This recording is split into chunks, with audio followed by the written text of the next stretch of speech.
Welcome to Money Pata. If you like our videos, please subscribe our channel. ಇಂದಿನ ಈ ವಿಡಿಯೋದಲ್ಲಿ 7ನೇ ತರಗತಿಯ ಗಣಿತ ವಿಷಯದ ಅಧ್ಯಾಯ 1 ಪೂರ್ಣಾಂಕಗಳು ಇದರ ಬಗ್ಗೆ ತಿಳಿದುಕೊಳ್ಳುವ. ಮೊದಲಿಗೆ ಪೂರ್ಣಾಂಕಗಳು ಅಂದರೆ ಏನು?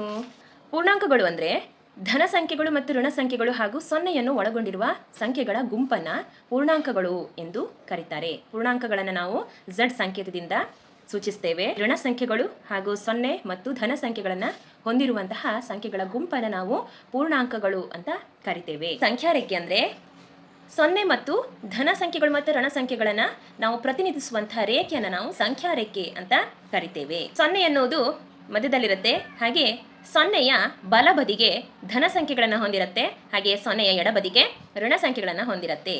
ಇಲ್ಲಿ ನಂಬರ್ಸ್ಗಳು ಬಲ ಬದಿಗೆ ಹೋದಂತೆಲ್ಲ ಅವುಗಳ ಮೌಲ್ಯಗಳು ಕೂಡ ಹೆಚ್ಚಾಗ್ತಾ ಹೋಗ್ತವೆ. ಈಗ 1 ದೊಡ್ಡದ 2 ದೊಡ್ಡದ 2 ಅಲ್ವಾ, ಹಾಗೆ 2ಕ್ಕಿಂತ 3 ದೊಡ್ಡದು, 3ಕ್ಕಿಂತ 4 ದೊಡ್ಡದು, 4ಕ್ಕಿಂತ 5 ದೊಡ್ಡದು. ಎಡಬದಿಗೆ ಸಂಖ್ಯೆಗಳು ಹೋದಂತೆಲ್ಲ ಅವುಗಳ ಮೌಲ್ಯ ಕಡಿಮೆಯಾಗುತ್ತಾ ಹೋಗುತ್ತವೆ. ನೋಡಿ, ಇಲ್ಲಿ -1 -2ಕ್ಕಿಂತ ದೊಡ್ಡದು, -2 -3ಕ್ಕಿಂತ ದೊಡ್ಡದು, ಇನ್ನು -4 -3ಕ್ಕಿಂತ ಚಿಕ್ಕದು, ಇನ್ನು -4 -5ಕ್ಕಿಂತ ದೊಡ್ಡದು. ಹೀಗೆ ಋಣ ಸಂಖ್ಯೆಗಳ ಮೌಲ್ಯ ಎನ್ನುವುದು ಸಂಖ್ಯೆಗಳು ಹೆಚ್ಚುತ್ತಾ ಹೋದಂತೆ ಅವುಗಳ ಮೌಲ್ಯಗಳು ಕಡಿಮೆಯಾಗುತ್ತಾ ಹೋಗ್ತವೆ. ಚಿಹ್ನೆಗಳ ಬಗೆಗೆ ತಿಳಿಯೋಣ. ನೋಡಿ, ನಾವು ಪೂರ್ಣಾಂಕಗಳನ್ನು ಕೂಡಿಸುವಾಗ ಅಥವಾ ಕಳೆಯುವಾಗ ನೋಡಿ, ಸಮ ಚಿಹ್ನೆಗಳು ಬಂದಾಗ ಅಂದರೆ ಪ್ಲಸ್ ಕೂಡಿಸು ಪ್ಲಸ್, ಅವಾಗ ಏನು ಮಾಡಬೇಕು? ಕೂಡಿಸಬೇಕು, ಚಿಹ್ನೆ ಕೂಡ ಕೂಡಿಸುವಂದೇ ಹಾಕಬೇಕು. ಇನ್ನು 2 ಮೈನಸ್ಗಳು ಬಂದಾಗ ಆ ಸಂಖ್ಯೆಗಳನ್ನು ಕೂಡಬೇಕು, ಚಿಹ್ನೆ ಯಾವ್ದು ಹಾಕಬೇಕಂದ್ರೆ ಮೈನಸ್ ಚಿಹ್ನೆಯನ್ನೇ ಹಾಕಬೇಕು. ಅಂದರೆ ಸಮ ಚಿಹ್ನೆಗಳು ಬಂದಾಗ ಕೂಡಿಸಬೇಕು, ಅದೇ ಚಿಹ್ನೆಯನ್ನೇ ಹಾಕಬೇಕು. ಈಗ ನೋಡಿ, 1 ಪ್ಲಸ್ ಇಲ್ಲ 1 ಮೈನಸ್ ಅಥವಾ 1 ಮೈನಸ್ ಅಥವಾ 1 ಪ್ಲಸ್ ಬಂದಾಗ ಅದನ್ನು ಕಳಿಬೇಕು. ಕಳೆದ ನಂತರ ಉತ್ತರಕ್ಕೆ ದೊಡ್ಡ ಸಂಖ್ಯೆ ಯಾವ್ದು ಚಿಹ್ನೆಯನ್ನು ಹೊಂದಿರತ್ತೋ ಆ ಚಿಹ್ನೆಯನ್ನೇ ಹಾಕಬೇಕು. ಅಸಮ ಚಿಹ್ನೆಗಳು ಬಂದಾಗ ಕಳಿಬೇಕು, ಕಳೆದ ನಂತರ ದೊಡ್ಡ ಅಂಕಿ ಇರುತ್ತಲ್ವ, ಅದರಲ್ಲಿ ದೊಡ್ಡ ಅಂಕಿಯ ಚಿಹ್ನೆಯನ್ನೇ ಹಾಕಬೇಕು. +3 ಕೂಡಿಸು +2, ಇದನ್ನು ಕೂಡಿಸುವ 3 ಕೂಡಿಸು 2 5 ಅಲ್ವಾ, ಎಷ್ಟು ಉತ್ತರ ಬಂತು? 5 ಉತ್ತರ ಬಂತು. ಚಿಹ್ನೆ ಯಾವುದು? ಪ್ಲಸ್. ಈಗ ನೋಡಿ, -4 ಪ್ಲಸ್ -8, ನೋಡಿ -4 ಪ್ಲಸ್ ಗುಣಿಸು ಮೈನಸ್ ಮೈನಸ್ -8, ಏನು ಮಾಡಬೇಕು? 4 ಮತ್ತು 8 ಎರಡು ಋಣ ಚಿಹ್ನೆಯನ್ನು ಹೊಂದಿದೆ, ಹಾಗಾಗಿ ಇವುಗಳನ್ನು ಕೂಡಿಸಬೇಕು. ನೋಡಿ, 4 ಕೂಡಿಸು 8 12, ಚಿಹ್ನೆ ಯಾವ್ದು ಹಾಕಬೇಕು? ಕಳೆ ಚಿಹ್ನೆಯನ್ನೇ ಹಾಕಬೇಕು. ನೆಕ್ಸ್ಟ್ ನೋಡಿ, 1 ಪ್ಲಸ್ ಇದೆ, 1 ಮೈನಸ್ ಇದೆ. ಪ್ಲಸ್ ಗುಣಿಸು ಮೈನಸ್ ಮೈನಸ್ ಅಂದರೆ -11 ಪ್ಲಸ್ 5. ಎರಡು ಅಸಮ ಚಿಹ್ನೆಗಳು ಬಂದಾಗ ಕಳಿಬೇಕು. 11ರಲ್ಲಿ 5 ಕಳೆದ್ರೆ 6, ಚಿಹ್ನೆ ಯಾವ್ದು ಹಾಕಬೇಕು ಮಕ್ಕಳೇ? 11 ಯಾವ ಚಿಹ್ನೆಯನ್ನು ಹೊಂದಿದೆ? ಕಳೆ ಚಿಹ್ನೆಯನ್ನು ಹೊಂದಿದೆಯಲ್ವಾ, ಹಾಗಾಗಿ -6. ಇಲ್ಲಿ ನೋಡಿ, +4 ಕೂಡಿಸು +6, ಇದು ಕೂಡ ಅಸಮ ಚಿಹ್ನೆಗಳನ್ನು ಹೊಂದಿದೆ, ಯಾಕೆಂದರೆ ಒಂದು +6 ಇದೆ, ಮತ್ತೊಂದು -4 ಇದೆ. ಇದನ್ನು ಕೂಡ ಏನು ಮಾಡಬೇಕು? ಕಳಿಬೇಕು. 6ರಲ್ಲಿ 4 ಕಳೆದ್ರೆ 2, ದೊಡ್ಡ ಅಂಕಿ ಯಾವುದು? 6. 6 ಇದ್ರೆ ಯಾವ ಚಿಹ್ನೆಯನ್ನು ಹೊಂದಿದೆ? ಪ್ಲಸ್ ಚಿಹ್ನೆಯನ್ನು ಹೊಂದಿದೆ, ಹಾಗಾದರೆ ಉತ್ತರ +2. ಚಿಹ್ನೆಗಳ ಗುಣಾಕಾರ ಅಂದರೆ ಚಿಹ್ನೆಗಳನ್ನು ಹೇಗೆ ಗುಣಿಸೋದಂದರೆ ಪ್ಲಸ್ ಇಂಟು ಪ್ಲಸ್ ಪ್ಲಸ್, ಚಿಹ್ನೆಗಳು ಪ್ಲಸ್ ಅಂತೆ ಹಾಕಬೇಕು. ಇನ್ನು ಎರಡೂ ಸಂಖ್ಯೆಗಳಲ್ಲಿ ಪ್ಲಸ್ ಚಿಹ್ನೆಯನ್ನು ಹೊಂದಿದ್ದು ಅವುಗಳನ್ನು ಗುಣಿಸುವಾಗ ನೋಡಿ, ಪ್ಲಸ್ ಇಂಟು ಪ್ಲಸ್ ಪ್ಲಸ್ ಚಿಹ್ನೆಯನ್ನೇ ಹಾಕಬೇಕು. ಹಾಗೆ ಮೈನಸ್ ಇಂಟು ಮೈನಸ್ ಪ್ಲಸ್ ಚಿಹ್ನೆಯನ್ನೇ ಹಾಕಬೇಕು. ಹಾಗೆ ಇಲ್ಲಿ ನೋಡಿ, ಪ್ಲಸ್ ಇಂಟು ಮೈನಸ್ ಮೈನಸ್ ಚಿಹ್ನೆ, ಪ್ಲಸ್ ಇಂಟು ಮೈನಸ್ ಮೈನಸ್ ಚಿಹ್ನೆ ಹಾಕಬೇಕು, ಅಥವಾ ಮೈನಸ್ ಇಂಟು ಪ್ಲಸ್ ಬಂದಾಗಲೂ ಮೈನಸ್ ಚಿಹ್ನೆಯನ್ನೇ ಹಾಕಬೇಕು. ನೋಡಿ, ಇದಕ್ಕೊಂದು ಉದಾಹರಣೆ ತಗೊಳ್ಳುವ. +4 ಗುಣಿಸು +2, 4 2 ಎಷ್ಟು ಮಕ್ಕಳೇ? 4 2 8, ಪ್ಲಸ್ ಗುಣಿಸು ಪ್ಲಸ್ ಪ್ಲಸ್ ಅಂದ್ರೆ ಉತ್ತರ ಎಷ್ಟು ಬಂತು? +8. ನೆಕ್ಸ್ಟ್ ನೋಡಿ, -3 ಗುಣಿಸು -5, 3 5 15, ಮೈನಸ್ ಗುಣಿಸು ಮೈನಸ್ ಏನಾಗುತ್ತೆ? ಪ್ಲಸ್ ಆಗುತ್ತೆ. ಚಿಹ್ನೆ ಏನಾಗುತ್ತೆ ಮಕ್ಕಳೇ? ಪ್ಲಸ್ ಚಿಹ್ನೆಯನ್ನು ಹಾಕಬೇಕು. ನೆಕ್ಸ್ಟ್ ನೋಡಿ, ಒಂದು ಪ್ಲಸ್ ಮತ್ತು ಮೈನಸ್. ಈಗ +6 ಗುಣಿಸು -4, 6 4 24, ಪ್ಲಸ್ ಗುಣಿಸು ಮೈನಸ್ -24. ನೆಕ್ಸ್ಟ್ ನೋಡಿ, -10 ಗುಣಿಸು +5, ಎಷ್ಟಾಗತ್ತೆ? 10 5 50, ಮೈನಸ್ ಗುಣಿಸು ಪ್ಲಸ್ ಮೈನಸ್. ಸಮ ಚಿಹ್ನೆಗಳು ಬಂದಾಗ ಗುಣಿಸಿ ಪ್ಲಸ್ ಅನ್ನೇ ಹಾಕಬೇಕು. ಯಾವಾಗ ಅಂದರೆ ಗುಣಿಸುವಾಗ ಮಾತ್ರ. ಇನ್ನು ವಿರುದ್ಧ ಚಿಹ್ನೆಗಳು ಅಂದರೆ ಅಸಮ ಚಿಹ್ನೆಗಳು ಬಂದಾಗ ಅದನ್ನು ಗುಣಿಸಿ ಮೈನಸ್ ಚಿಹ್ನೆಯನ್ನೇ ಹಾಕಬೇಕು. ಅಭ್ಯಾಸ 1.1ರ ಲೆಕ್ಕಗಳನ್ನು ನೋಡುವ. ಮೊದಲನೇದು, ಮುಂದೆ ನೀಡಿರುವ ಸಂಖ್ಯಾ ರೇಖೆಯು ಒಂದು ನಿರ್ದಿಷ್ಟ ದಿನದಲ್ಲಿ ಬೇರೆ ಬೇರೆ ಪ್ರದೇಶಗಳ ಉಷ್ಣತೆಯನ್ನು ಡಿಗ್ರಿ ಸೆಲ್ಸಿಯಸ್ನಲ್ಲಿ ಸೂಚಿಸುತ್ತದೆ. ನೋಡಿ, ಇಲ್ಲಿ ಸಂಖ್ಯಾ ರೇಖೆಯ ಮೇಲೆ ಕೆಲವೊಂದು ನಗರ ಪ್ರದೇಶಗಳ ಉಷ್ಣತೆಯನ್ನು ಕೊಟ್ಟಿದ್ದಾರೆ. ಹಾಗೆ ಅಲ್ಲಿ ಕೊಟ್ಟಿರುವಂತಹ ಸಂಖ್ಯಾ ರೇಖೆಗೆ ಅನುಗುಣವಾಗಿ ಈ ಪ್ರಶ್ನೆಗಳಿಗೆ ಉತ್ತರಿಸಬೇಕು ಮಕ್ಕಳೇ. ಮೊದಲನೇದು ನೋಡಿ, ಈ ಸಂಖ್ಯಾ ರೇಖೆಯನ್ನು ಗಮನಿಸಿ ಇದರ ಮೇಲೆ ಗುರುತಿಸಿರುವ ಸ್ಥಳಗಳ ಉಷ್ಣತೆಯನ್ನು ಬರೆಯಿರಿ. ರಾಹುಲ್ ಸ್ಪಿಟಿ ಎಷ್ಟು ಉಷ್ಣತೆಯನ್ನು ಹೊಂದಿದೆ? -8. ಯಾಕಂದ್ರೆ ನೋಡಿ, ಇಲ್ಲಿ 5 ಆದ ನಂತರ -6 -7 -8ಕ್ಕೆ ಆರೋ ಮಾರ್ಕ್ ಇದೆ ಅಲ್ವಾ, ಹಾಗಾಗಿ -8. ನೆಕ್ಸ್ಟ್ ಶ್ರೀನಗರ ಎಷ್ಟಿದೆ? -2. ನೋಡಿ, 0 ಇಂದ ಎಡಬದಿಗೆ -1 -2, ಹಾಗಾಗಿ ಶ್ರೀನಗರ ಎಷ್ಟಿದೆ? -2. ಹಾಗೆ ಶಿಮ್ಲಾ ಎಷ್ಟಿದೆ? +5. 0 ಇಂದ ಬಲಬದಿಗಿದೆ, ಹಾಗಾಗಿ +5. ಊಟಿ ಎಷ್ಟಿದೆ? +14. ನೋಡಿ, 10 11 12 13 14ಕ್ಕೆ ಆರೋ ಮಾರ್ಕ್ ಇದೆ, ಹಾಗಾಗಿ ಊಟಿ 14. ಇನ್ನು ಬೆಂಗಳೂರು 20 21 22ಕ್ಕೆ ಆರೋ ಮಾರ್ಕ್ ಇದೆ, ಹಾಗಾಗಿ +22. B1 ನೋಡಿ, ಇವುಗಳಲ್ಲಿ ಅತಿ ಹೆಚ್ಚು ಬಿಸಿಯಾದ ಮತ್ತು ಅತಿ ಹೆಚ್ಚು ತಂಪಾದ ಪ್ರದೇಶಗಳ ಉಷ್ಣತೆಯಲ್ಲಿನ ವ್ಯತ್ಯಾಸ ಅಂದ್ರೆ ಏನು ಮಾಡಬೇಕು? ಕಳಿಬೇಕು ಅಲ್ವಾ. ಅತಿ ಹೆಚ್ಚು ಬಿಸಿಯಾದ ಉಷ್ಣತೆಯನ್ನು ಹೊಂದಿರುವುದು ಬೆಂಗಳೂರು. ಎಷ್ಟಿದೆ ಮಕ್ಕಳೇ? 22 ಇದೆ, +22. ಆಯ್ತಾ. ನೆಕ್ಸ್ಟು ಅತಿ ಹೆಚ್ಚು ತಂಪಾದ ಪ್ರದೇಶ ಯಾವುದು? ಸ್ಪಿಟಿ ಎಷ್ಟಿದೆ? -8 ಅಲ್ವಾ. ಈ ಎರಡೂಗಳನ್ನು ಏನು ಮಾಡಬೇಕು? ವ್ಯತ್ಯಾಸ ಮಾಡಬೇಕಂದ್ರೆ ಕಳಿಬೇಕು. ನೋಡಿ, +22 ಕಳೆ -8, ಮೈನಸ್ ಇಂಟು ಮೈನಸ್ ಏನಾಗುತ್ತೆ? ಪ್ಲಸ್ ಆಗುತ್ತೆ ಅಲ್ವಾ. ಹಾಗಾದ್ರೆ +22 - ಇಂಟು ಮೈನಸ್ +8. 22 + 8 ಎಷ್ಟಾಯ್ತು? 30 ಆಯ್ತಲ್ವಾ. ಸರಿ, ಹಾಗಾದ್ರೆ ಈ ಎರಡೂ ಪ್ರದೇಶಗಳು ಯಾವುದೆಲ್ಲ? ಬೆಂಗಳೂರು ಮತ್ತು ಸ್ಪಿಟಿ, ಇವುಗಳ ನಡುವಿನ ವ್ಯತ್ಯಾಸ ಎಷ್ಟು ಸಿಕ್ತು ನಮಗೆ? 30 ಡಿಗ್ರಿ ಸೆಲ್ಸಿಯಸ್. ನೆಕ್ಸ್ಟ್ ನೋಡಿ, ಸ್ಪಿಟಿ ಮತ್ತು ಶ್ರೀನಗರ ಈ ಎರಡೂ ಪ್ರದೇಶಗಳ ಉಷ್ಣತೆಯಲ್ಲಿನ ವ್ಯತ್ಯಾಸ ಎಷ್ಟು? ಇದನ್ನು ಕೂಡ ಏನು ಮಾಡಬೇಕು? ಕಳಿಬೇಕು. ಎಷ್ಟಿದೆ ಮಕ್ಕಳೇ? -8 ಇದೆ. ಹಾಗೆ ಶ್ರೀನಗರದ ಎಷ್ಟಿದೆ? -2 ಇದೆ. ಇಲ್ಲಿ ಮೈನಸ್ ಯಾಕೆ ಹಾಕಿದ್ದೇನೆ ಅಂದರೆ ವ್ಯತ್ಯಾಸ ಕಂಡುಹಿಡಿಬೇಕು. ವ್ಯತ್ಯಾಸ ಕಂಡುಹಿಡಬೇಕಾದ್ರೆ ಕಳಿಬೇಕು. ಆಯ್ತಾ. -8 ಇಂಟು ಮೈನಸ್ ಎಷ್ಟಾಯ್ತು? +2 ಆಯಿತು. ಹಾಗಾದರೆ ಎರಡು ವಿರುದ್ಧ ಚಿಹ್ನೆಗಳಿವೆ, ಹಾಗಾಗಿ ಇದನ್ನು ಕಳಿಬೇಕು. 8 - 2 ಎಷ್ಟಾಯಿತು? 6 ಆಯಿತು. ಚಿಹ್ನೆ ಯಾವುದು ಮಕ್ಕಳೇ? ದೊಡ್ಡ ಅಂಕಿಯ ಚಿಹ್ನೆ ಯಾವುದು? -6 ಡಿಗ್ರಿ ಸೆಲ್ಸಿಯಸ್. D1 ಶ್ರೀನಗರ ಮತ್ತು ಶಿಮ್ಲಾ ಈ ಎರಡೂ ಪ್ರದೇಶಗಳ ಒಟ್ಟಾರೆ ಉಷ್ಣತೆಯು ಶಿಮ್ಲಾದ ಉಷ್ಣತೆಗಿಂತ ಕಡಿಮೆ ಎಂದು ಹೇಳಬಹುದೇ? ನೋಡಿ, ಶ್ರೀನಗರದಲ್ಲಿನ ಉಷ್ಣತೆ ಎಷ್ಟಿದೆ? -2 ಡಿಗ್ರಿ ಸೆಲ್ಸಿಯಸ್ ಇದೆ. ಹಾಗೆ ಶಿಮ್ಲಾದ ಉಷ್ಣತೆ ಎಷ್ಟಿದೆ? 5 ಡಿಗ್ರಿ ಅಲ್ವಾ, +5 ಡಿಗ್ರಿ ಸೆಲ್ಸಿಯಸ್ ಇದೆ. ಹಾಗಾದರೆ ನೋಡಿ, ಈ ಎರಡೂ ಪ್ರದೇಶಗಳ ಒಟ್ಟಾರೆ ಉಷ್ಣತೆಯು ಶಿಮ್ಲಾದ ಉಷ್ಣತೆಗಿಂತ ಕಡಿಮೆ ಎಂದು ಹೇಳಬಹುದೇ? ಒಟ್ಟಾರೆ ಉಷ್ಣತೆ ಎಷ್ಟು ಬರುತ್ತೆ ಇದರಲ್ಲಿ? 3 ಡಿಗ್ರಿ ಸೆಲ್ಸಿಯಸ್ ಬರುತ್ತೆ. ನೋಡಿ, ಎರಡು ವಿರುದ್ಧ ಚಿಹ್ನೆಗಳಿವೆ, ಹಾಗಾಗಿ 5 - 2 3 ಡಿಗ್ರಿ. ದೊಡ್ಡ ಅಂಕಿ ಯಾವುದು? 5 ಅಲ್ವಾ, ಹಾಗಾಗಿ +3 ಡಿಗ್ರಿ ಸೆಲ್ಸಿಯಸ್ ಉತ್ತರ ಬಂತು. ಹಾಗಾದರೆ ನೋಡಿ, ಉಷ್ಣತೆಯು ಶಿಮ್ಲಾದ ಉಷ್ಣತೆಗಿಂತ ಕಡಿಮೆ ಇದೆಯೇ? ಹೌದಲ್ವಾ. ಯಾಕೆಂದರೆ ಶಿಮ್ಲಾದ ಉಷ್ಣತೆ ಎಷ್ಟಿದೆ? 5 ಡಿಗ್ರಿ ಸೆಲ್ಸಿಯಸ್ ಇದೆ. ನಮಗೆ ಇಲ್ಲಿ ಸಿಕ್ಕಂಥ ಉತ್ತರ 3 ಡಿಗ್ರಿ ಸೆಲ್ಸಿಯಸ್ ಇದೆ. ಹಾಗಾಗಿ ಶಿಮ್ಲಾದ ಉಷ್ಣತೆಗಿಂತ ಕಡಿಮೆ ಇದೆ ಅಂತ ಹೇಳಬಹುದು. ಅದರಂತೆಯೇ ಈ ಉಷ್ಣತೆಯು ಶ್ರೀನಗರ ಉಷ್ಣತೆಗಿಂತಲೂ ಕಡಿಮೆಯೇ? ಶ್ರೀನಗರದಲ್ಲಿ ಎಷ್ಟಿದೆ? -2 ಡಿಗ್ರಿ ಸೆಲ್ಸಿಯಸ್ ಇದೆ. ಇಲ್ಲಿ ನಮಗೆ ಸಿಕ್ಕಂಥ ಉತ್ತರ ಎಷ್ಟು? +3 ಡಿಗ್ರಿ ಸೆಲ್ಸಿಯಸ್. ಉಷ್ಣತೆ ಹೆಚ್ಚಾಯಿತು ಅಲ್ವಾ, ಯಾಕೆಂದರೆ ಪ್ಲಸ್ ಇದೆ. ಹಾಗಾದರೆ ಈ ಉಷ್ಣತೆ ಶ್ರೀನಗರ ಉಷ್ಣತೆಗಿಂತ ಕಡಿಮೆ ಇದೆಯೇ? ಇಲ್ಲ, ಹೆಚ್ಚಿದೆ ಅಲ್ವಾ. ಎರಡನೇದು ನೋಡಿ, ಒಂದು ರಸಪ್ರಶ್ನೆ ಕಾರ್ಯಕ್ರಮದಲ್ಲಿ ಸರಿಯಾದ ಉತ್ತರಗಳಿಗೆ ಧನಾತ್ಮಕ ಅಂಕಗಳು ಮತ್ತು ತಪ್ಪಾದ ಉತ್ತರಗಳಿಗೆ ಋಣಾತ್ಮಕ ಅಂಕಗಳನ್ನು ನೀಡಲಾಗುತ್ತದೆ. ಜಾಕ್ ಅನುಕ್ರಮವಾಗಿ 5 ಸುತ್ತುಗಳಲ್ಲಿ ಪಡೆದ ಅಂಕಗಳು 25, -5, -10, 15 ಮತ್ತು 10 ಆದರೆ ಅವನ ಅಂತಿಮ ಅಂಕ ಎಷ್ಟು? ನೋಡಿ, ಇಲ್ಲಿ ಕೊಟ್ಟಿರುವಂತಹ ಧನ ಸಂಖ್ಯೆಗಳನ್ನೆಲ್ಲ ಒಂದೆಡೆ ಬರ್ಕೊಳ್ಳುವ, ಹಾಗೆ ಋಣ ಸಂಖ್ಯೆಗಳನ್ನು ಒಂದೆಡೆ ಬರ್ಕೊಂಡಿದ್ದೇನೆ. ಇಲ್ಲಿ 25 + 15 + 10, ಹಾಗೆ ಇಲ್ಲಿ -5 ಮತ್ತು -10 ಇದೆ. ಇವುಗಳನ್ನು ಕೂಡುವ. 25 + 15 40, 40 + 10 50, ಇಲ್ಲಿ -5 -10 ಇದೆ. ಸಮಚಿಹ್ನೆಗಳಿದ್ದಾಗ ಅವುಗಳನ್ನು ಕೂಡಿ ಕಳೆಚಿಹ್ನೆಯನ್ನೇ ಹಾಕಬೇಕು. 10 × 5 15 -15. ಇವಾಗ 50ರಿಂದ -15 ಕಳೆದಾಗ ಉತ್ತರ ಎಷ್ಟು ಬಂತು? 35. ಮೂರನೇದು, ಶ್ರೀನಗರದಲ್ಲಿ ಸೋಮವಾರ ಉಷ್ಣತೆಯು -5 ಡಿಗ್ರಿ ಸೆಲ್ಸಿಯಸ್ ಇದ್ದು ಮಂಗಳವಾರ 2 ಡಿಗ್ರಿ ಸೆಲ್ಸಿಯಸ್ನಷ್ಟು ಇಳಿಕೆಯಾಯಿತು. ಸೋಮವಾರ ಎಷ್ಟಿತ್ತು ಮಕ್ಕಳೇ? -5 ಡಿಗ್ರಿ ಸೆಲ್ಸಿಯಸ್ ಇತ್ತು. ಮಂಗಳವಾರ ಎಷ್ಟಾಯಿತು? 2 ಡಿಗ್ರಿ ಸೆಲ್ಸಿಯಸ್ನಷ್ಟು ಇಳಿಕೆಯಾಯಿತು ಅಂದರೆ ಏನು ಮಾಡಬೇಕು? -2 ಡಿಗ್ರಿ ಸೆಲ್ಸಿಯಸ್ ಆಯಿತು. ಇವುಗಳನ್ನು ಏನು ಮಾಡುವ? ಕೂಡುವ. ಯಾಕೆಂದರೆ ಸಮಚಿಹ್ನೆಗಳಿವೆ. 5 × 2 7, -7 ಡಿಗ್ರಿ ಸೆಲ್ಸಿಯಸ್ ಉತ್ತರ ಬಂತು. ನೆಕ್ಸ್ಟ್ ನೋಡಿ, ಹಾಗಾದರೆ ಮಂಗಳವಾರ ಶ್ರೀನಗರದಲ್ಲಿದ್ದ ಉಷ್ಣತೆ ಎಷ್ಟು? -7 ಡಿಗ್ರಿ ಸೆಲ್ಸಿಯಸ್ ಎನ್ನುವುದು ಮಂಗಳವಾರ ಇದ್ದಂತಹ ಉಷ್ಣತೆ. ಈಗ ಬುಧವಾರದಂದು ಈ ಉಷ್ಣತೆಯು 4 ಡಿಗ್ರಿ ಸೆಲ್ಸಿಯಸ್ನಷ್ಟು ಏರಿಕೆ ಆಯಿತು. ಬುಧವಾರ ಏರಿಕೆ ಆಯಿತು ಅಂದರೆ ಏನು ಮಾಡಬೇಕು? +4 ಡಿಗ್ರಿ ಸೆಲ್ಸಿಯಸ್ ಆಯಿತು. ಇಲ್ಲಿ ನೋಡಿ, ಅಸಮ ಚಿಹ್ನೆಗಳಿದ್ದಾಗ ಅವುಗಳನ್ನು ಕಳಿಬೇಕು, ದೊಡ್ಡ ಅಂಕಿ ಚಿಹ್ನೆಯನ್ನೇ ಹಾಕಬೇಕು. ಆಗ ಬುಧವಾರದಂದು 4 ಡಿಗ್ರಿ ಸೆಲ್ಸಿಯಸ್ನಷ್ಟು ಏರಿಕೆ ಆಯ್ತಲ್ವಾ? ಹಾಗಾದರೆ ಬುಧವಾರದ ಉಷ್ಣತೆ ಎಷ್ಟು? ನೋಡಿ, 7ರಲ್ಲಿ 4 ಕಳೆದ್ರೆ 3 ಡಿಗ್ರಿ ಸೆಲ್ಸಿಯಸ್ ಉತ್ತರ ಬಂತು. ಹಾಗಾದರೆ ಬುಧವಾರದಂದು ಶ್ರೀನಗರದಲ್ಲಿದ್ದ ಉಷ್ಣತೆ ಎಷ್ಟು? -3 ಡಿಗ್ರಿ ಸೆಲ್ಸಿಯಸ್. ವಿಮಾನವೊಂದು ಸಮುದ್ರ ಮಟ್ಟದಿಂದ 5 ಮೀಟರ್ ಎತ್ತರದಲ್ಲಿ ಹಾರಾಡುತ್ತಿದೆ. ನೋಡಿ, ಸಮುದ್ರ ಮಟ್ಟ ಎನ್ನುವುದು 0 ಎನ್ನುವನ್ನು ಪ್ರತಿನಿಧಿಸುತ್ತದೆ. ಹಾಗೆ ವಿಮಾನದ ಹಾರಾಟವು ಎಷ್ಟು ಎತ್ತರದಲ್ಲಿದೆ? 5000 ಮೀಟರ್. ಸಮುದ್ರ ಮಟ್ಟದಿಂದ 5000 ಮೀಟರ್ ಎತ್ತರದಲ್ಲಿದೆ. ಒಂದು ನಿರ್ದಿಷ್ಟ ಹಂತದಲ್ಲಿ ಸಮುದ್ರ ಮಟ್ಟದಿಂದ 1200 ಆಳದಲ್ಲಿ ತೇಲುತ್ತಿರುವ ಸಬ್ಮರಿನ್ನ ಮೇಲ್ಗಡೆಗೆ ಸರಿಯಾಗಿ ವಿಮಾನ ಹಾರ್ತಾ ಇದೆ. ನೋಡಿ, ಸಮುದ್ರದ ಆಳದಲ್ಲಿ ಏನಿದೆ? ಸಬ್ಮರಿನ್ ಇದೆ.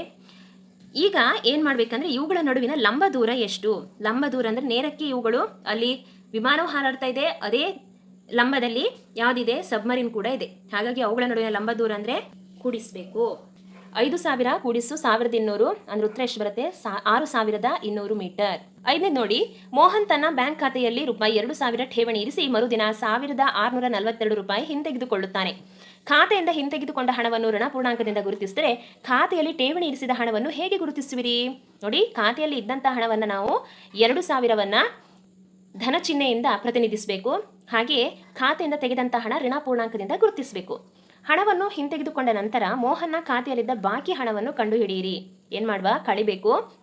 ಯಾಕೆಂದರೆ 1 + 1 ಮೈನಸ್ ಇದ್ದಾಗ ಏನು ಮಾಡಬೇಕಾಗತ್ತೆ? ಅದನ್ನು ಕಳಿಬೇಕಾಗತ್ತೆ. ಇವಾಗ 2000ದಿಂದ 1642 ಕಳೆದಾಗ 358 ಉತ್ತರ ಬರುತ್ತೆ ಮಕ್ಕಳೇ. ಹಾಗಾದರೆ ಮೋಹನ್ನ ಬ್ಯಾಂಕ್ ಖಾತೆಯಲ್ಲಿ ಉಳಿದಂಥ ಹಣ ಎಷ್ಟು? ₹358. 6ನೇದು, ರೀಟಾ 20 ಕಿಲೋಮೀಟರ್ ದೂರವನ್ನು ಎ ಬಿಂದುವಿನಿಂದ ಬಿ ಬಿಂದುವಿಗೆ ಪೂರ್ವ ದಿಕ್ಕಿನಲ್ಲಿ ಕ್ರಮಿಸುತ್ತಾಳೆ. ನೋಡಿ, ರೀಟಾ ಎ ಬಿಂದುವಿನಿಂದ ಬಿ ಬಿಂದುವಿಗೆ ಎಷ್ಟು ಕಿಲೋಮೀಟರ್ ದೂರವನ್ನು ಕ್ರಮಿಸ್ತಾಳೆ? 20 ಕಿಲೋಮೀಟರ್ ದೂರವನ್ನು ಅವಳು ಕ್ರಮಿಸ್ತಾಳೆ. ಯಾವ ದಿಕ್ಕಿಗೆ? ಪೂರ್ವ ದಿಕ್ಕಿಗೆ. ಆಯಿತಾ? ನೆಕ್ಸ್ಟ್ ನೋಡಿ, ಬಿ ಬಿಂದುವಿನಿಂದ ಇಲ್ಲಿಂದ ಪಶ್ಚಿಮಕ್ಕೆ ಇಲ್ಲಿಗೆ 30 ಕಿಲೋಮೀಟರ್ ದೂರವನ್ನು ಅದೇ ರಸ್ತೆಯಲ್ಲಿ ಕ್ರಮಿಸ್ತಾಳೆ. ಮೊದಲಿಗೆ ಇಲ್ಲಿಂದ ಇಲ್ಲಿ ಹೋಗ್ತಾಳೆ, ಹಾಗೆ ಇಲ್ಲಿಂದ ಎಲ್ಲಿಗೆ ಹೋಗ್ತಾಳೆ? ಪಶ್ಚಿಮ ದಿಕ್ಕಿಗೆ ಪ್ರಯಾಣ ಬೆಳೆಸ್ತಾಳೆ. ಪೂರ್ವಕ್ಕೆ ಇರುವ ದೂರವನ್ನು ಧನ ಪೂರ್ಣಾಂಕದಿಂದ ಸೂಚಿಸಿದರೆ, ಅಂದರೆ ಇವುಗಳನ್ನು ನಾವು ಧನ ಚಿಹ್ನೆಯಿಂದ ಪ್ರತಿನಿಧಿಸಿದರೆ, ಪಶ್ಚಿಮ ಕ್ರಮಿಸಿರುವ ದೂರವನ್ನು ಹೇಗೆ ಸೂಚಿಸಿರುವಿರಿ? ಏನು ಮಾಡಬೇಕು? ಋಣ ಪೂರ್ಣಾಂಕದಿಂದ ನಾವು ಈ ಪಶ್ಚಿಮ ದಿಕ್ಕಿಗೆ ಆಕೆ ಕ್ರಮಿಸಿದಂಥ ದೂರವನ್ನು ಪ್ರತಿನಿಧಿಸ್ತದೆ. ಎ ಬಿಂದುವಿನಿಂದ ಅವಳ ಅಂತಿಮ ಸ್ಥಾನವನ್ನು ಯಾವ ಪೂರ್ಣಾಂಕದಿಂದ ಸೂಚಿಸಿರುವಿರಿ? ಅವಳು ಮೊದಲಿಗೆ ಪೂರ್ವ ದಿಕ್ಕಿಗೆ ಹೋಗಿ ನಂತರ ಎಲ್ಲಿಗೆ ಹೋಗ್ತಾಳೆ? ಪಶ್ಚಿಮ ದಿಕ್ಕಿಗೆ ಹೋಗ್ತಾಳೆ ಅಲ್ವಾ? ಹಾಗಾದರೆ ಅಂತಿಮ ಸ್ಥಾನ ಅವಳು ಎಲ್ಲಿರ್ತಾಳೆ? ಪಶ್ಚಿಮ ದಿಕ್ಕಲ್ಲೇ ಇರ್ತಾಳೆ. ಹಾಗಾಗಿ ಅವಳ ಅಂತಿಮ ಸ್ಥಾನವನ್ನು ನಾವು ಯಾವ ಪೂರ್ಣಾಂಕದಿಂದ ಸೂಚಿಸಬೇಕು? ಋಣ ಪೂರ್ಣಾಂಕದಿಂದಲೇ ಸೂಚಿಸಬೇಕು. ಇಲ್ಲಿ 2 ಚೌಕ ಇದೆ. ಇದನ್ನು ಮಾಯಾ ಚೌಕ ಅಂತ ಕೊಟ್ಟಿದ್ದಾರೆ ನೋಡಿ. ಮಾಯಾ ಚೌಕದಲ್ಲಿ ಪ್ರತಿ ಅಡ್ಡಸಾಲು, ಕಂಬಸಾಲು ಮತ್ತು ಕರ್ಣ ಒಂದೇ ಮೊತ್ತವನ್ನು ಹೊಂದಿದ್ರೆ ಇಲ್ಲಿ ನೀಡಿರುವ 1 ಮತ್ತು 2ರಲ್ಲಿ ಮಾಯಾ ಚೌಕ ಯಾವುದೆಂದು ಪರೀಕ್ಷಿಸಿ. ಇಲ್ಲಿ ಕೊಟ್ಟಿರುವಂತಹ ಕಂಬಸಾಲು ಮತ್ತು ಕರ್ಣ ಅಂದರೆ ಹೀಗೆ ಬರುತ್ತೆ. ಆಯ್ತಾ? ಇವುಗಳೆಲ್ಲವುಗಳು ಏನಾಗಿರಬೇಕು? ಒಂದೇ ಮೊತ್ತವನ್ನು ಹೊಂದಿದ್ರೆ ಅದನ್ನು ಮಾಯಾ ಚೌಕ ಅಂತ ಕರೀತಾರೆ. ಇವಾಗ ಮಾಡುವ. 5 + 5 0, 0 ಕೂಡಿಸು 0 0. ಉತ್ತರ ಎಷ್ಟು ಬಂತು? ಇಲ್ಲೇ 0 ಉತ್ತರನೇ ಬಂತು. ನೆಕ್ಸ್ಟ್ ನೋಡಿ, -1 + -2 -3, -3 ಕೂಡಿಸು +3 0 ಬರುತ್ತೆ. +3 ಮತ್ತು -3ಗಳಿದ್ದಾಗ ಉತ್ತರ ಎಷ್ಟು ಬರುತ್ತೆ? ಕಳಿಬೇಕು, 0 ಉತ್ತರನೇ ಬರುತ್ತೆ. 4 + 7 3 ಬರುತ್ತೆ, +3 +3 - 3 ಇದು ಕೂಡ 0 ಬಂತು. ಆಯ್ತಾ? ಕಂಬ ಸಾಲುಗಳು ಆಯಿತು. ಇವಾಗ ಅಡ್ಡ ಸಾಲು ನೋಡುವ. 5 - 1 4, 4 - 4 ಕೂಡ 0, -5 - 2 -7, -7 + 7 ಕೂಡ 0, 0 3 3 -3 ಕೂಡ 0. ಎಲ್ಲೂ 0 ಬಂತಲ್ವಾ? ಹಾಗಾದರೆ ಕರ್ಣ ನೋಡುವ. ಇವಾಗ -4 -2 -6 -6 0 -6 ಉತ್ತರ ಬಂತು. ಈಚೆ ಕರ್ಣ ನೋಡುವ. 5 - 2 3 ಉತ್ತರ ಬಂತು, 3 - 3 0 ಉತ್ತರ ಬಂತು. ಹಾಗಾದರೆ ಎಲ್ಲ 0 ಬಂತು. ಕರ್ಣ 1 ನಮಗೆ ಎಷ್ಟು ಉತ್ತರ ಬಂತಿಲ್ಲಿ? -6 ಬಂತು. ಹಾಗಾಗಿ ಇದು ಮಾಯಾ ಚೌಕ ಅಲ್ಲ. ಇವಾಗ 2ನೇ ಚೌಕ ನೋಡುವ. 1 - 10 -9 -9 ಕೂಡಿಸು 0 -9, -4 -3 -7 -7 -2 -9, -6 +4 -2 -2 -7 ಇಲ್ಲೆಲ್ಲ 9 ಬಂತು ಅಡ್ಡ ಸಾಲು. ಇವಾಗ ಕಂಬ ಸಾಲು ನೋಡುವ. 0 - 2 -2 -2 -7 -9, -10 -3 -13 -13 ಪ್ಲಸ್ 4 ಉತ್ತರ ಎಷ್ಟು ಬರುತ್ತೆ? -9 ಬರುತ್ತೆ. 13ರಲ್ಲಿ 4 ಕಳೆದ್ರೆ 9. 1 -4 -3 -3 -6 -9. ಇವಾಗ ಕರ್ಣ ನೋಡುವ. 1 -3 -2 -2 -7 -9 ಬಂತು. ನೆಕ್ಸ್ಟ್ ಈಚೆ ಕರ್ಣ ನೋಡುವ. -6 -3 -9 -9 0 -9. ಹಾಗಾದ್ರೆ ಮಾಯಾ ಚೌಕ ಯಾವ್ದು ಮಕ್ಕಳೇ? ಸೆಕೆಂಡ್ ಇರುವಂತಹ ಈ ಕೋಷ್ಟಕವೇ ಮಾಯಾ ಚೌಕ. 8ನೇದು ನೋಡಿ. ಇಲ್ಲಿ ಕೊಟ್ಟಿರುವ ಎ ಮತ್ತು ಬಿ ಬೆಲೆಗಳಿಗೆ A minus bracket minus B bracket close ಸಮ ಎ ಪ್ಲಸ್ ಬಿ ಆಗುತ್ತದೆಯೇ ಎಂಬುದನ್ನು ಪರೀಕ್ಷಿಸಿ. ಇಲ್ಲಿ ನೋಡಿ, ಎ ಮೈನಸ್ ಗುಣಿಸು ಮೈನಸ್ ಪ್ಲಸ್ಸೇ ಆಗತ್ತಲ್ವಾ? ಅಂದರೆ ಎ ಪ್ಲಸ್ ಬಿನೇ ಆಗತ್ತೆ. ಹಾಗಾದರೂ ಪರೀಕ್ಷಿಸುವ. 21 ಮೈನಸ್ ಇಂಟು ಮೈನಸ್ ಪ್ಲಸ್ 18 ಸಮ 21 ಪ್ಲಸ್ 18 ಅದೇ ಬಂತಲ್ವ ಮಕ್ಕಳೇ? ನೋಡಿ, 21 ಕೂಡಿಸು 8 8 ಕೂಡಿಸು 1 9 2 ಕೂಡಿಸು 1 3 39 ಹತ್ರ ಬಂತು. ಇಲ್ಲೂ ಕೂಡ 1 ಕೂಡಿಸು 8 9 2 ಕೂಡಿಸು 1 3 ಎಷ್ಟು ಬಂತು? 39 ಬಂತು. ಹಾಗಾದರೆ ಇದು A minus into minus B ಸಮ ಎ ಪ್ಲಸ್ ಬಿ ಆಗ್ತದೆ. ನೆಕ್ಸ್ಟ್ ನೋಡಿ, 118 ಮೈನಸ್ ಇಂಟು ಪ್ಲಸ್ ಎಷ್ಟಾಯಿತು? ಪ್ಲಸ್ 125. ಯಾಕೆ ಪ್ಲಸ್ ಆಯಿತು? ಮೈನಸ್ ಗುಣಿಸು ಮೈನಸ್ ಪ್ಲಸ್ ಉತ್ತರ ಬಂತು. ಇಲ್ಲೂ ಕೂಡ ಹಾಗೆ 118 ಪ್ಲಸ್ 125 ಎಷ್ಟಾಗುತ್ತೆ ಉತ್ತರ? 8 ಕೂಡಿಸು 5 13ಕ್ಕೆ 3 ದಶಕ 1 1 2 4 1 ಕೂಡಿಸು 1 2 243 ಬಂತು. ಇಲ್ಲೂ ಕೂಡ ಎಷ್ಟು ಬರುತ್ತೆ? 243 ಬರುತ್ತೆ. ನೋಡಿ, 75 ಮೈನಸ್ ಇಂಟು ಮೈನಸ್ ಪ್ಲಸ್ 84 ಸಮ 75 ಕೂಡಿಸು 84. 4 ಕೂಡಿಸು 5 9 7 ಕೂಡಿಸು 8 15. ಅಂದರೆ ಇಲ್ಲೂ 159 ಬಂತು, ಇಲ್ಲೂ 159 ಬಂತು. ಹಾಗೆ ಈಚೆಗೆ ನೋಡಿ, 28 ಮೈನಸ್ ಇಂಟು ಮೈನಸ್ ಪ್ಲಸ್ 11 ಸಮ 28 ಪ್ಲಸ್ 11 ಎಷ್ಟು ಉತ್ತರ ಬರುತ್ತೆ ಮಕ್ಕಳೇ? 39 ಉತ್ತರ ಬಂತು. ಇಲ್ಲೂ ಕೂಡ 39 ಉತ್ತರ ಬಂತು. ಹಾಗಾದರೆ ಎ ಮೈನಸ್ ಮೈನಸ್ ಬಿ ಸಮ ಎ ಪ್ಲಸ್ ಬಿ ಸರಿ ಅಲ್ವಾ? ಯಾಕೆಂದರೆ A minus into minus plus B ಸಮ ಎ ಪ್ಲಸ್ ಬಿ. ಮುಂದಿನ ಹೇಳಿಕೆಗಳು ಸರಿಯಾಗುವಂತೆ ದೊಡ್ಡದು ಅಥವಾ ಚಿಕ್ಕದು ಅಥವಾ ಸಮ ಚಿಹ್ನೆಗಳನ್ನು ಖಾಲಿ ಬಿಟ್ಟಿರುವ ಸ್ಥಳದಲ್ಲಿ ತುಂಬಿ. ನೋಡಿ, -8 ಪ್ಲಸ್ ಇಂಟು ಮೈನಸ್ ಎಷ್ಟಾಯಿತು? -4 ಆಯಿತು. ಹಾಗಾದರೆ -4 -8 -12 ಯಾಕೆ ಹೇಳಿ ಮಕ್ಕಳೇ? ಎರಡು ಸಮ ಚಿಹ್ನೆಯನ್ನು ಹೊಂದಿದೆ, -12. ಸರಿ, ಈಗ ದೊಡ್ಡದು ಚಿಕ್ಕದು ಚಿಹ್ನೆ ಹಾಕಬೇಕಲ್ವಾ? ಈಚೆ ನೋಡುವ. -8 ಮೈನಸ್ ಇಂಟು ಮೈನಸ್ ಎಷ್ಟಾಯಿತು? ಪ್ಲಸ್ ಆಯಿತು ಅಲ್ವಾ? ಹಾಗಾದರೆ +4 ಎರಡು ವಿರುದ್ಧ ಚಿಹ್ನೆಯಲ್ಲಿದೆ. ಹಾಗಾಗಿ 8ರಲ್ಲಿ 4 ಕಳೆದ್ರೆ ಮಕ್ಕಳೇ 4 ದೊಡ್ಡ ಅಂಕಿಯ ಚಿಹ್ನೆ ಮೈನಸ್ ಇದೆ. ಹಾಗಾಗಿ -4 ಮಕ್ಕಳೇ. -12 ದೊಡ್ಡದ -4 ದೊಡ್ಡದ? ನೋಡಿ, ಸಂಖ್ಯಾ ರೇಖೆಯಲ್ಲಿ ಎಡಬದಿಗೆ ಚಲಿಸಿದಂತೆಲ್ಲ ಆ ಸಂಖ್ಯೆಗಳ ಮೌಲ್ಯ ಎನ್ನುವುದು ಕಡಿಮೆ ಆಗ್ತಾ ಹೋಗುತ್ತೆ. ಹಾಗಾಗಿ -4 ಎನ್ನುವುದು -12ಕ್ಕಿಂತ ದೊಡ್ಡದು. B1 ನೋಡಿ, -3 ಪ್ಲಸ್ 7 -19 -3 ಮತ್ತು -19 ಕೂಡಿಸ್ಕೊಳ್ವಾ, ಯಾಕೆಂದರೆ ಸಮ ಚಿಹ್ನೆಯಲ್ಲಿದೆ. -3 -19 -22 ಪ್ಲಸ್ 7 ಎರಡು ವಿರುದ್ಧ ಚಿಹ್ನೆಯಲ್ಲಿದೆ. ಹಾಗಾಗಿ ಕಳೆಯುವ. 22ರಲ್ಲಿ 7 ಕಳೆದ್ರೆ 15. ಇಲ್ಲಿ ದೊಡ್ಡ ಅಂಕಿಯ ಚಿಹ್ನೆ ಯಾವುದಿದೆ? ಮೈನಸ್ ಇದೆ. ಹಾಗಾಗಿ -15. ನೆಕ್ಸ್ಟ್ ನೋಡಿ, 15 -8 ಪ್ಲಸ್ ಗುಣಿಸು ಮೈನಸ್ -9. ಇಲ್ಲಿ 15 ಹತ್ರ ಯಾವುದೇ ಚಿಹ್ನೆ ಇಲ್ಲ ಅಂದರೆ ಇಲ್ಲಿ ಪ್ಲಸ್ ಇದೆ ಅಂತ ಅರ್ಥ ಆಯ್ತಾ? ಹಾಗಾದರೆ ಮೈನಸ್ ಇದ್ದದನ್ನು ಕೂಡ್ಕೊಳ್ವಾ. 9 ಕೂಡಿಸು 8 -17 ಹಾಗೆ ಪ್ಲಸ್ 15 ಆಯ್ತಾ? ಇಲ್ಲಿ ವಿರುದ್ಧ ಚಿಹ್ನೆಗಳಿರುವ ಕಾರಣ ಕಳಿಬೇಕು. 17ರಲ್ಲಿ 15 ಕಳಿ -2 ಉತ್ತರ ಬರುತ್ತೆ. ಹಾಗಾದರೆ -2 ದೊಡ್ಡದ -15 ದೊಡ್ಡದ ಮಕ್ಕಳೇ? -2 -15ಕ್ಕಿಂತ ದೊಡ್ಡದು. C1 ನೋಡಿ, 23 -41 ಪ್ಲಸ್ 11. ಇಲ್ಲಿ ಪ್ಲಸ್ ಇದ್ದದನ್ನು ಕೂಡ್ಕೊಳ್ವಾ. ಇಲ್ಲಿ ಯಾವುದೇ ಚಿಹ್ನೆ ಇಲ್ಲ ಅಂದರೆ ಪ್ಲಸ್ ಇದೆ ಅಂತ ಅರ್ಥ. +23 ಪ್ಲಸ್ 11 -41. 23 ಕೂಡಿಸು 11 34 ಆಯಿತು. -41 41ರಿಂದ ಈಗ 34 ಕಳೆಯುವ. ಸೇಡು ಈಚೆಗೆ ನೋಡಿ, 23 -41 -11. ಇವಾಗ ಮೈನಸ್ ಚಿಹ್ನೆಯಲ್ಲಿರುವುದನ್ನು ಕೂಡ್ಕೊಳ್ವಾ. 41 ಕೂಡಿಸು 11 52 ಚಿಹ್ನೆ ಯಾವುದು? ಮೈನಸ್ ಚಿಹ್ನೆ. ಹಾಗಾದರೆ ಈಗ 52ರಲ್ಲಿ 23 ಕಳೆಯುವ. 29 -29ಕ್ಕಿಂತ -7 ದೊಡ್ಡದು. 39 ಕೂಡಿಸು -24 -15. ಇಲ್ಲಿ 39 ಪ್ಲಸ್ ಇಂಟು ಮೈನಸ್ -24 -15 ಮೈನಸ್ ಇದ್ದದನ್ನು ಕೂಡ್ಕೊಳ್ಳುವ, ಯಾಕೆಂದರೆ ಸಮ ಚಿಹ್ನೆಗಳು. 24 ಕೂಡಿಸು 15 39 ಆಯಿತು ಮಕ್ಕಳೇ. -39 ಇಲ್ಲಿ 39. ಇಲ್ಲಿ ಏನೂ ಇಲ್ಲ ಅಂತ ಪ್ಲಸ್ ಇದೆ ಅಂತ ಅರ್ಥ. 39 ಕಳೆ -39 ಉತ್ತರ 0. 36 ಪ್ಲಸ್ ಇಂಟು ಮೈನಸ್ -52, ಇಲ್ಲಿ ಮೈನಸ್ ಗುಣಿಸು ಮೈನಸ್ ಪ್ಲಸ್ 36. ಇವಾಗ ಈ 36ಗಳನ್ನು ಕೂಡಿಸ್ಕೊಳ್ಳುವ. ಹಾಗಾದ್ರೆ +72 -52 ವಿರುದ್ಧ ಚಿಹ್ನೆಗಳಿರುವ ಕಾರಣ ಕಳಿಬೇಕು. ಉತ್ತರ ಎಷ್ಟು ಬಂತು? ಉತ್ತರ 20. ದೊಡ್ಡ ಅಂಕಿ ಚಿಹ್ನೆ ಪ್ಲಸ್ 20 ಬಂತು. ಹಾಗಾದ್ರೆ ಇವುಗಳಲ್ಲಿ ಯಾವುದು ದೊಡ್ಡದು ಮಕ್ಕಳೇ? +20 ದೊಡ್ಡದಾ 0 ದೊಡ್ಡದಾ? 20 ದೊಡ್ಡದು. -231 ಪ್ಲಸ್ 79 ಪ್ಲಸ್ 51. ಇವಾಗ 79 ಮತ್ತು 51 ಕೂಡ್ಕೊಳ್ಳುವ. 9 × 1 10, ದಶಕ 1, 7 × 1 8, × 5 13, 130 ಬಂತು. -231. 200 -231ರಿಂದ +130 ಕಳೆಯುವ. ವಿರುದ್ಧ ಚಿಹ್ನೆಗಳಿವೆ. 1 ಕಳೆ 0 1, 3 ಕಳೆ 3 0, 2 ಕಳೆ 1 1, -399 ಪ್ಲಸ್ ಇವಾಗ ಇವೆರಡನ್ನ ಕೂಡ್ಕೊಳ್ಳುವ. ಯಾಕೆಂದ್ರೆ +159 ಮತ್ತು +81 ಇದೆ, ಹಾಗಾಗಿ ಕೂಡುವ. ಎಷ್ಟಾಯಿತು? 9 × 1 10, ದಶಕ 1, 5 × 1 6, 6 × 8 14ಕ್ಕೆ 4, ದಶಕ 1, 1 × 1 2, 240 ಬಂತು. 299ರಿಂದ +240 ಕಳೆಯುವ. ವಿರುದ್ಧ ಚಿಹ್ನೆಗಳಿವೆ. 9 ಕಳೆ 0 9, 9 ಕಳೆ 4 5, 3 ಕಳೆ 2 1. ದೊಡ್ಡ ಅಂಕಿ ಚಿಹ್ನೆ ಯಾವುದು ಮಕ್ಕಳೇ? ಮೈನಸ್. ಉತ್ತರ -159. -101 ದೊಡ್ಡದಾ -159 ದೊಡ್ಡದಾ? -101 -159ಕ್ಕಿಂತ ದೊಡ್ಡದು. ಇದು ಒಂದು ನೀರಿನ ತೊಟ್ಟಿಯ ಒಳಭಾಗದಲ್ಲಿ ಮೆಟ್ಟಿಲುಗಳಿವೆ. ಕೋತಿಯೊಂದು ಮೇಲ್ಗಡೆಯ ಮೆಟ್ಟಿಲಿನ ಮೇಲೆ ಅಂದರೆ ಮೊದಲ ಮೆಟ್ಟಿಲಿನ ಮೇಲೆ ಕುಳಿತಿದೆ. ನೀರಿನ ಮಟ್ಟವು 9ನೇ ಮೆಟ್ಟಿಲಿನಲ್ಲಿದೆ.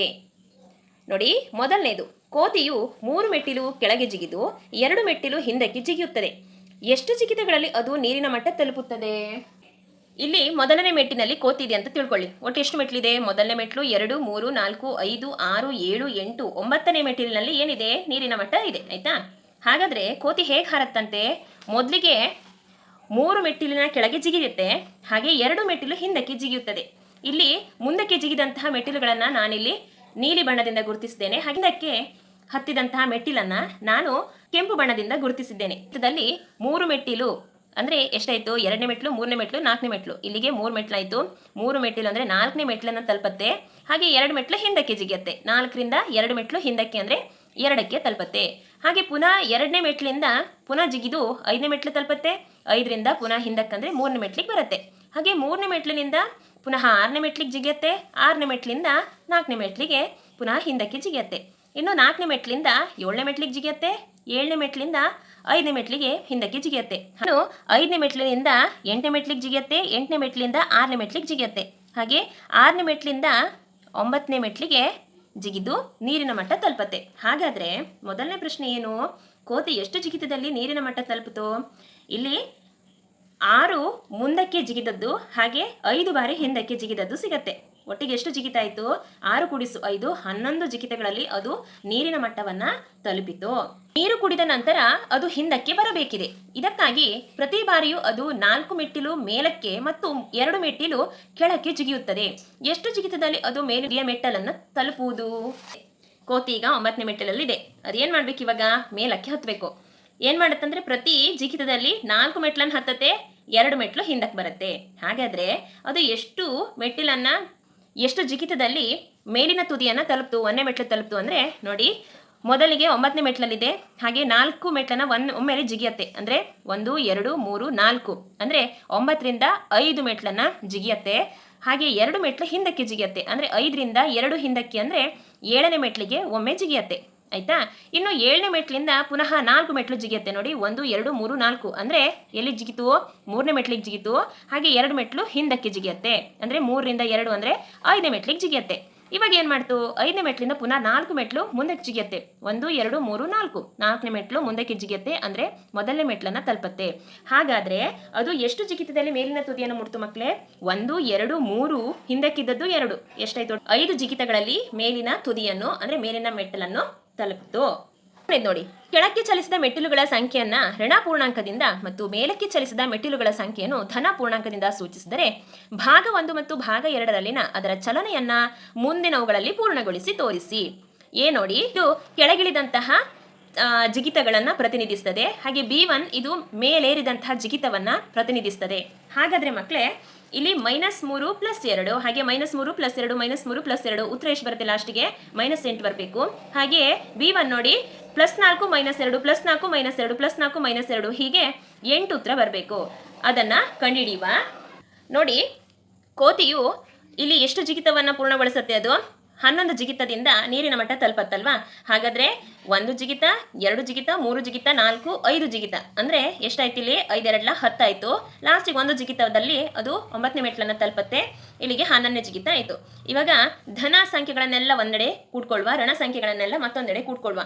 -3 -3 -3 -3 -3 -3 ಎಷ್ಟು ಮೈನಸ್ ಇದೆ? 1 2 3 4 5 6 ಅಂದರೆ 3 6 18 -18 ಆಯಿತು. ಇಲ್ಲಿ ನೋಡಿ, +2 ಎಷ್ಟಿದೆ? 1 2 3 4 5 ಇದೆ. ಹಾಗಾದರೆ 2 5 10 +10 ನೋಡಿ. ಹಾಗಾದರೆ -18 +10 ಎರಡು ವಿರುದ್ಧ ಚಿಹ್ನೆ ಇರುವ ಕಾರಣ ಕಳಿಬೇಕು. ಕಳೆದು ದೊಡ್ಡ ಅಂಕಿ ಚಿಹ್ನೆಯನ್ನು ಹಾಕಬೇಕು. 18ರಲ್ಲಿ -18ರಲ್ಲಿ +10 ಕಳೆದಾಗ -8 ಉತ್ತರ ಬರುತ್ತೆ. ಇದು ಏನನ್ನು ಸೂಚಿಸುತ್ತೆ ಮಕ್ಕಳೇ? ನೀರಿನ ಮಟ್ಟ ತಲುಪದ್ದನ್ನು ಸೂಚಿಸುತ್ತದೆ. ನೆಕ್ಸ್ಟ್ B1 ನೋಡಿ, -4 -2 +4 -2 +4 ಒಟ್ಟೆಷ್ಟು ಜಿಗಿತ ಆಯಿತು? ಇಲ್ಲಿ 5 ಜಿಗಿತ ಆಯ್ತಲ್ವಾ? 1 2 3 4 5 ಜಿಗಿತಗಳಾಯಿತು. ಹಾಗಾದರೆ ಇವುಗಳನ್ನು ಕೂಡುವ. 4 4 4 4 3 12 2 2 2 4 -4 +12 ಇದನ್ನು ಕಳೆಯುವ. ಯಾಕೆಂದರೆ ವಿರುದ್ಧ ಚಿಹ್ನೆಗಳಿವೆ. ಕಳೆದಾಗ ಉತ್ತರ ಎಷ್ಟು ಬಂತು? +8 ಬಂತು. ಯಾಕೆಂದರೆ ದೊಡ್ಡ ಅಂಕಿ ಚಿಹ್ನೆ ಪ್ಲಸ್ ಇದೆ, +8. ಹಾಗಿದ್ರೆ ಈ +8 ಎನ್ನುವುದು ಮೇಲೆ ನೀರು ಕುಡಿದ ನಂತರ ಮೇಲೇರಿದಂತಹ ಮೆಟ್ಟಿಲನ್ನು ಇದು ಪ್ರತಿನಿಧಿಸುತ್ತದೆ. ಅಭ್ಯಾಸ 1.1ರ ಲೆಕ್ಕಗಳು ಉಳಿದವುಗಳನ್ನು ಮುಂದಿನ ವಿಡಿಯೋದಲ್ಲಿ ತಿಳ್ಕೊಳ್ಳುವ. Thank you.